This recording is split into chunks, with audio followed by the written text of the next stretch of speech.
ভৈরব থানার আজকের যে পরিস্থিতি, এখানে কোনো কর্মকাণ্ড করার কোনো সুযোগ নাই। চেয়ার টেবিল এবং সমস্ত জিনিস ভাঙচুর হয়েছে দুষ্কৃতিকারীর হাতে।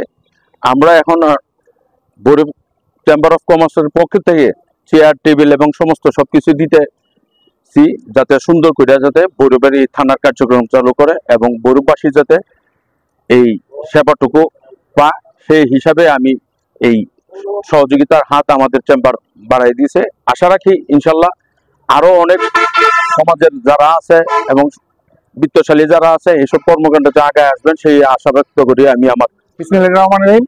তো আজকে আমরা যে বিরাজমান পরিস্থিতি, দেশের সার্বিক অবস্থার কারণে আমরা যে থানায় যে ক্ষয়ক্ষতি হয়েছে সেটা কাটিয়ে ওঠার জন্য এবং ভৈরবে চলমান থানার কার্যক্রম গতিশীল রাখার জন্য আমরা একটু শরিক হয়েছি Bhairab chamber of commerce and industry.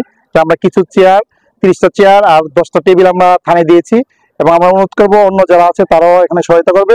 সবচেয়ে বড় আমরা ব্যবসায়ীদের পক্ষ থেকে আমরা অনুরোধ করব যে থানার যে ভারপ্রাপ্ত কর্মকর্তা শফিক ভাই আছেন এবং সেনাবাহিনীর যারা কর্মকর্তা আছেন তারা অতি শিগগির আমাদের ভৈরব বাজারে যে ব্যবসা প্রতিষ্ঠান এবং বিভিন্ন জায়গায় চুরি ডাকাতি হচ্ছে, এটার ব্যাপারে কালকে থেকে ওরা অভিযান চালাবে, যৌথ বাহিনী অভিযান চালাবে। কারণ আমরা প্রতিদিন দেখছি যে রাতে ভৈরব বাজারে চুরি হচ্ছে, বড় বড় ব্যবসা প্রতিষ্ঠানে চুরি হচ্ছে, বিভিন্ন জায়গায় ছিনতাই হচ্ছে। এই ব্যাপারটা ওরা কালকে থেকে আমরা অনুরোধ করবো চেম্বার অফ কমার্সের পক্ষ থেকে যে এটা যত তাড়াতাড়ি সম্ভব এটা সম্পর্কে এরা অভিযান চালাবে। এবং সাথে সাথে এখানে যে আমরা যারা আছি চেম্বার অফ কমার্সের পক্ষ থেকে আমরা সহায়তা করব। কমিউনিটি পুলিশ আছে বাজারের মধ্যে, আগে কমিউনিটি পুলিশ ছিল, এটা এখন বন্ধ অবস্থায় আছে। আমরা এখান থেকে চেম্বার অফ কমার্স থেকে যত টাকা লাগুক আমরা কমিউনিটি পুলিশটা সার্বিকভাবে সহযোগিতা করে এটা আমরা খুব ভালো শিগগিরই আমরা চালু করে দিব।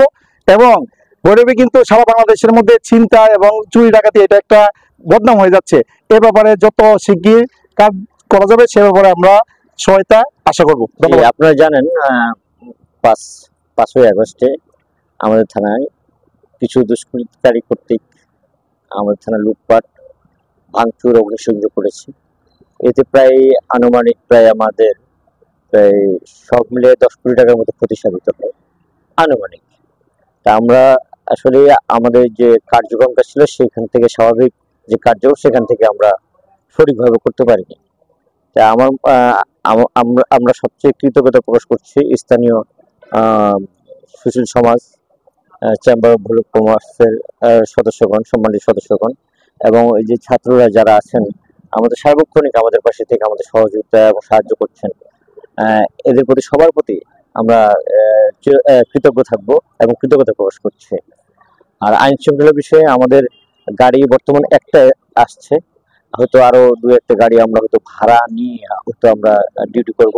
ইনশাল্লাহ আমাদের যে স্বাভাবিক পুলিশের কার্যক্রম সেটা আমরা অব্যাহত রাখবো এবং এর গতিশীলতা যেন আমরা আরো বৃদ্ধি পাই, সেক্ষেত্রে আমাদের জোর প্রচেষ্টা অব্যাহত থাকবে। আমাদের পুলিশের মনোবল যাই ঘটে যাক না কেন, পুলিশের মনোবল কখনো কিন্তু দুর্বল হয়ে যায়নি।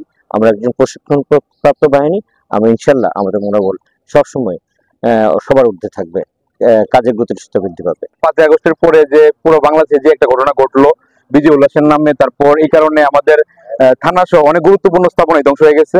কিন্তু পরবর্তীতে আসলে যদি আমি ভৈরবের কথা বলি, ভৈরবের জনগণই চেম্বার অফ কমার্স সহ আমাদের জিসান ভাই সহ আমাদের সাধারণ শিক্ষার্থীরা এবং প্রশাসনের সার্বিক সহযোগিতায় এখনই আমাদের মোটামুটি বলা যায় আমাদের থানার কার্যক্রম আবার পুরোদমই চালু হয়েছে।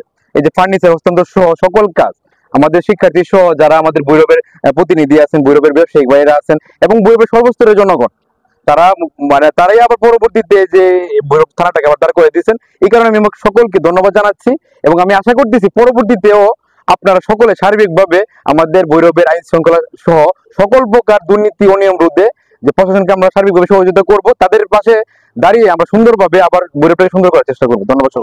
2024 বৈষম্য বিরোধী ছাত্র আন্দোলনের পক্ষ থেকে আমরা এই থানার যে আনুষ্ঠানিক কার্যক্রম আজকে শুরু হচ্ছে আনুষ্ঠানিকভাবে, যেটা বলতে চাই সেটা হচ্ছে এই থানার কার্যক্রম আসলে এই যে থানাটা পড়ে যাওয়ার পর কোন সহযোগিতায় বা কি ধরনের আর্থিক সহযোগিতা থানা শুরু হবে সেটা নিয়ে অনেক দ্বিধাদ্বন্দ্ব ছিল।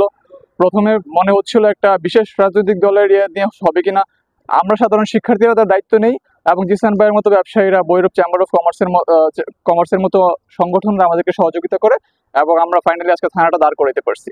এখন যেটা বলা উচিত সেটা হচ্ছে এই থানা বা এই আধুনিক ভৈরব আমার শিক্ষার্থীদের রক্তে গড়া, ঘামে গড়া, তাদের নিরলস পরিশ্রমের মাধ্যমে গড়া।